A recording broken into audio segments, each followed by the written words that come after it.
ओम साईं राम। जो कर रहे हैं श्रवण इन कथाओं का पूरा दृढ़ विश्वास से कीजिए और मन में श्रद्धा और सबूरी रखिए। अपने दुख, संताप, परेशानियां, तकलीफ़ें, दुविधाएं, इच्छाएं बाबा के चरणों में रखकर ही इन सब चीज़ों का जो है श्रवण कीजिए, कथाओं का श्रवण कीजिए, भक्ति पूर्वक कीजिए और पूरा पूरा कीजिए। बहुत सारे भक्त ऐसे भी हैं जो आधी कथा सुन के ही जो है छोड़ देते हैं, मैं अच्छी से जानती हूँ। लेकिन जब आपको शिष्य बनना ही है तो पूरा अच्छे से बनिए, भक्ति करनी है तो पूरी अच्छे से कीजिए, वरना सब व्यर्थ ही है। तो चलिए आते हैं अध्याय नंबर 37 पे, चावड़ी समारोह। इस अध्याय में हम कुछ वेदांतिक विषयों पर प्रारंभिक दृष्टि से समालोचना कर चावड़ी के भव्य समारोह का वर्णन करेंगे। धन्य है श्री साईं जिनका जैसा जीवन था वैसा ही अवर्णनीय लीला विलास और अद्भुत क्रियाओं से पूर्ण नित्य के कार्यक्रम भी। कभी तो वे समस्त सांसारिक कार्यों से अलिप्त रहकर कर्मकांडी से प्रतीत होते और कभी ब्रह्मानंद और आत्मज्ञान में निमग्न रहा करते थे। कभी वे अनेक कार्य करते हुए भी उनसे असंबद्ध रहते थे। यद्यपि कभी कभी वे पूर्ण निष्क्रिय प्रतीत होते, तथापि वे आलसी नहीं थे। प्रशांत महासागर की तरह सदैव जागरूक रहकर भी वे गंभीर, प्रशांत और स्थिर दिखाई देते थे। उनकी प्रकृति का वर्णन तो सामर्थ्य से परे है।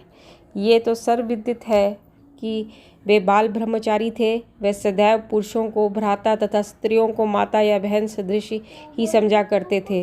तो ये सब अच्छी तरह से वो लोग सुन ले जो बेकार का आक्षेप लगाते हैं साईं बाबा पर कि उनकी तो शादी हो गई थी, ये हो गया था। तो ये सुन ले कि वे बाल ब्रह्मचारी थे। ठीक है, उनकी संगति द्वारा हमें जिस अनुपम ज्ञान की उपलब्धि हुई है उसकी विस्मृति मृत्यु पर्यंत न होने पाए, ऐसे उनके श्री चरणों में हमारी विनम्र प्रार्थना है। हम समस्त भूतों में ईश्वर का ही दर्शन करें और नाम स्मरण की रसानुभूति करते हुए हम उनके मोह विनाशक चरणों की अनन्य भाव से सेवा करते रहे, यही हमारी आकांक्षा है। हेमांत पंत ने अपने दृष्टिकोण द्वारा आवश्यकता अनुसार वेदांत का विवरण देकर चावड़ी के समारोह का वर्णन निम्न प्रकार किया है। तो अब एक और कथा हम आपको यहाँ बताना चाहेंगे रोचक कि चावड़ी का समारोह जो बताया जा रहा है, तो सोने से पहले आप इसका थोड़ा सा ध्यान अवश्य किया करें। बाबा के शयना घर का वर्णन पहले ही हो चुका है। वे एक दिन द्वारका माई में, दूसरे दिन चावड़ी में विश्राम किया करते थे और यह कार्यक्रम उनकी महासमाधि पर्यंत चालू रहा। भक्तों ने चावड़ी में नियमित रूप से उनका पूजन अर्चन 10 दिसंबर सन 1909 से आरंभ कर दिया था।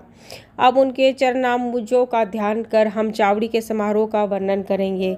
इतना मनमोहक दृश्य था कि देखने वाले ठिठक ठिठक कर रह जाते और अपना सुध बुध भूल यही आकांक्षा करते थे कि यह दृश्य कभी हमारी आंखों से ओझल न हो।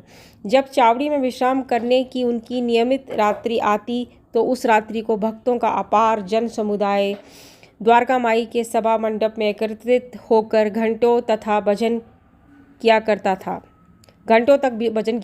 था। उस मंडप के एक और सुसज्जित रथ रखा रहता था और दूसरी ओर तुलसी वृंदावन था।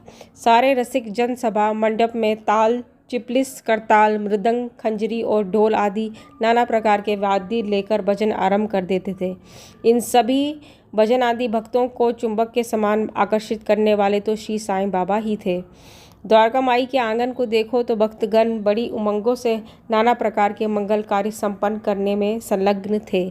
कोई तोरण बांधकर दीपक जला रहे थे तो कोई पालकी और रथ का श्रृंगार कर निशा नादी हाथों में लिए हुए थे।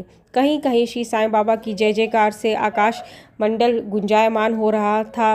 दीपों के प्रकाश से जगमगाती द्वारका माई ऐसी प्रतीत हो रही थी मानो आज मंगलदायिनी दीपावली स्वयं शिरडी में आकर विराजित हो गई हो। द्वारका माई के बाहर दृष्टिपात किया तो द्वार पर श्री साईं बाबा का पूर्ण सुसज्जित घोड़ा श्याम सुंदर खड़ा था। श्री साईं बाबा अपनी गादी पर शांत मुद्रा में विराजित थे कि इसी बीच भक्त मंडली सहित तात्या पाटिल ने आकर उन्हें तैयार होने की सूचना देते हुए उठने में सहायता की। घनिष्ठ संबंध होने के कारण तात्या पाटिल उन्हें मामा कहकर संबोधित किया करते थे। बाबा सदैव की भांति अपनी वही कफनी पहनकर बगल में सटका दबाकर चिलम और तंबाकू साथ लेकर कंधे पर एक कपड़ा डालकर चलने को तैयार हो गए। तभी तात्या पाटिल ने उनके कांधों पर एक सुनहरा जरी का शेला डाल दिया। इसके पश्चात स्वयं बाबा ने धूनी को प्रज्वलित रखने के लिए उसमें कुछ लकड़ियां डालकर तथा धूनी के समीप के दीपक को बाएं हाथ से बुझाकर चावड़ी को प्रस्थान कर दिया। अब नाना प्रकार के वाद्य बजने आरंभ हो गए और उनसे विविध स्वर निकलने लगे। सामने रंग बिरंगी आतिशबाजी चलने लगी और नर नारी भांति भांति के वाद्य बजाकर उनकी कीर्ति के भजन गाते हुए आगे आगे चलने लगे। कोई आनंद विभोर हो नृत्य करने लगा तो कोई अनेक प्रकार के ध्वज और निशान लेकर चलने लगा। जैसे ही बाबा ने द्वारका माई की सीढ़ी पर अपने चरण रखे, वैसे ही बाल द्वार ने ललकार कर उनके प्रस्थान की सूचना दी। दोनों ओर से लोग चंवर लेकर खड़े हो गए और उन पर पंखा झलने लगे। फिर पथ पर दूर तक बिछे हुए कपड़ों के ऊपर से समारोह आगे बढ़ने लगा। तो बाकी का आपको बताया जाएगा इसमें कल। अभी देते हैं हम इसको थोड़ा सा विराम और आगे की आपको बताएंगे कल कथा। तो चैनल को कीजिए सब्सक्राइब।